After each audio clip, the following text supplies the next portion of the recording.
La distance de 3800 mètres aurait dû lui permettre de se mettre en sécurité. Mais lors d'une conversation avec son père, elle apprit que sa fuite avait été détectée par un drone. Pour échapper à ses poursuivants, Merlin n'avait d'autre choix que d'accepter une mission particulière.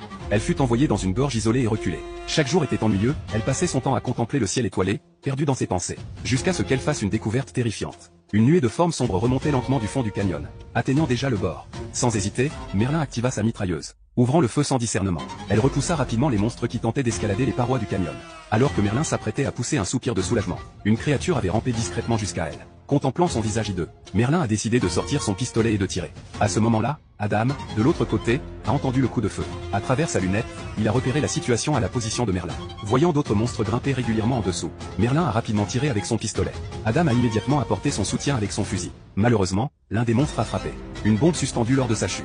La violente explosion frappa directement Merlin, qui était en train d'observer la situation. Témoin de la scène, Adam activa immédiatement sa mitrailleuse lourde pour repousser la horde afin de protéger Merlin. Reprenant ses esprits, Merlin rejoignit le combat. Au même moment, une autre créature déclencha le système d'alarme infrarouge. Les emplacements d'artillerie lourde automatisés, espacés de 600 mètres, se sont activés. Les balles ont commencé à pleuvoir comme de la grêle, vrombissant sans discernement à travers le canyon.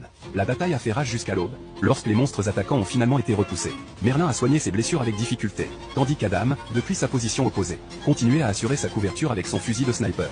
Après avoir soigné ses blessures, Lisa a écrit sur un morceau de carton. C'était l'anniversaire le plus palpitant qu'il ait jamais eu. Adam ne put que sourire ironiquement. Une fois l'agitation calmée, Adam repositionna les explosifs. Mais il découvrit alors une machine ressemblant à un drone s'élevant du fond du canyon. Au moment même où les tourelles de défense automatisées commençaient leur balayage, le drone s'échappa rapidement des limites du canyon.